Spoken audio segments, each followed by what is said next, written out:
tambah. Artinya Pak Gorky kembali lagi. Terima kasih pemirsa, Anda masih setia bersama Komunika, Bedah Buku Universitas Terbuka. Tadi ada 2 pertanyaan yang sudah diajukan oleh pemirsa kita, dan sekarang kami minta komentar dari Pak Aryo Bimo. Terima kasih. Ini DPR ini mendapatkan sorotan publik yang kuat, terutama oleh rakyat langsung terkait dengan kenaikan tunjangan. Saya sepakat bahwa tadi transparansi.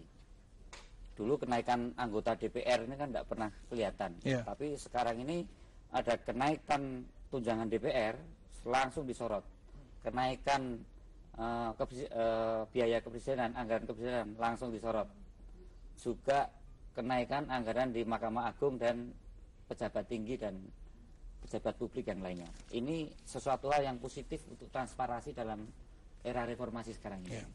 Nah, justru yang harus dilihat sekarang, tugas-tugas fungsi kedewanan ini saya sebagai anggota DPR harus dicermati. Bagaimana fungsi legislasi, bagaimana fungsi pengawasan dan fungsi budgeting. Kalau pemerintah juga bagaimana fungsi-fungsi itu harus lebih dicermati oleh rakyat, oleh instrumen-instrumen demokrasi yang lainnya, PS, LSM, ada KPK, ada tim Tas Tipikor, ada segala hal yang bisa mengawasi tugas-tugas kedewanan kita. Nah, saya sangat memahami bagaimana dalam kondisi income masyarakat yang semakin berkurang dan kebutuhan semakin meningkat ini, kalau dianggap 10 juta itu sesuatu yang luar biasa kalau dibanding dengan seorang pedagang sayur atau seorang tukang becak. Tapi kalau dikomparasikan dengan pejabat publik yang juga pejabat tinggi di Indonesia, saya kira tunjangan itu masih termasuk rasional. Dan tentunya kalau dari, maaf ini agak subjektif, PDI Perjuangan pun tunjangan itu langsung dipotong 50% untuk partai, ya kan? Kemudian paket DPR sekarang ini di luar masa reses itu 2 kali selama masa persidangan harus kunjungan ke daerah. Tadi malam pun saya juga dari Sukoharjo, saya habis ketemu konstituen. Itu yang saya memahami apa yang disampaikan oleh Bapak penanya tadi, Pak Toha dari Palembang. Pak Toha dari Palembang lagi tadi. Nah, kalau yang kedua dari Pak saya berjanji untuk diawasi maksimal. Enggak, kalau tidak maksimal tugas Dewan, saya kira jangan dipilih untuk tahun yang langsung diberi sanksi sosial dari masyarakat gitu ya.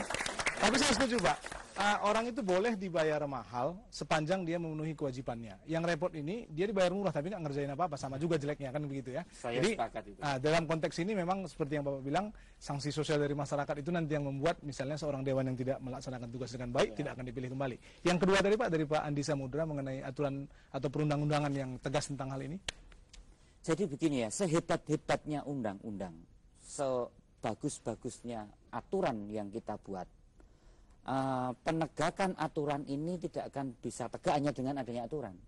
Harus dibarengi dengan aparat penegak itu sendiri. Nah, sekarang bicara masalah human resources, kita bicara soal karakter, soal mental.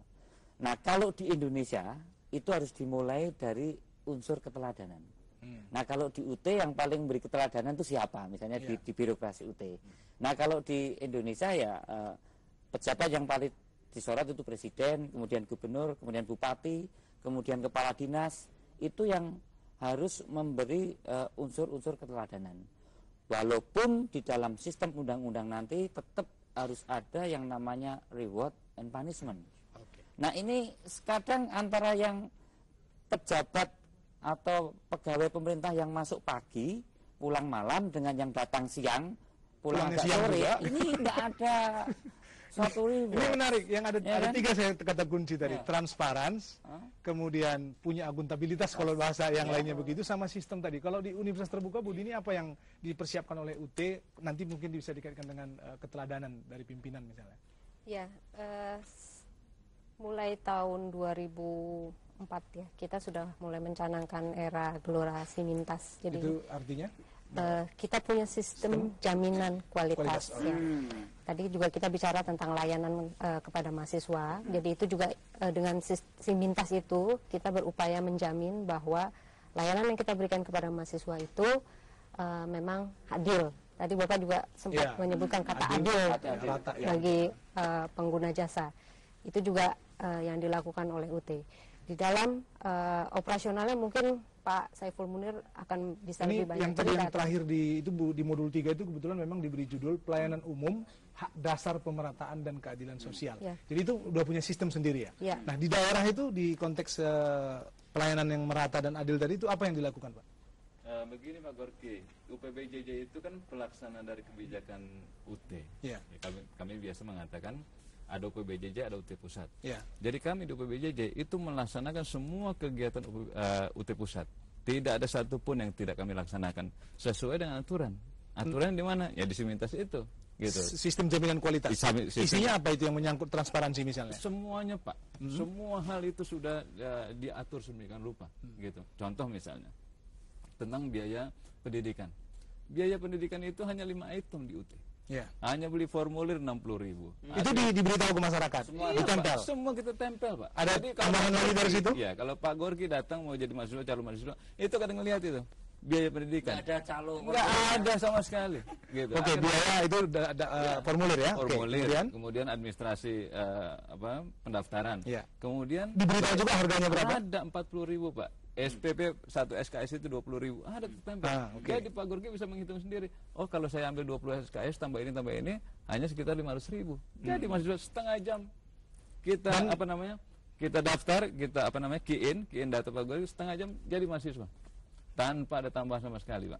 Dan semua itu di Indonesia berlaku nggak ini semua? Seluruh Indonesia. Indonesia. Itulah gunanya Simintas. Jadi Sistem jaminan kualitas tadi ya. Jadi kita punya kesamaan layanan untuk seluruh tempat di seluruh Indonesia. Dan kami Pak memperlakukan di UPBJJ. Apakah ini Pak Aryo Bimo anggota DPR atau di belakangnya itu siapa atau di depannya misalnya supir, ya sesuai dengan urutan. Nggak bisa Pak Aryo Bimo langsung Ini modul 3 nih.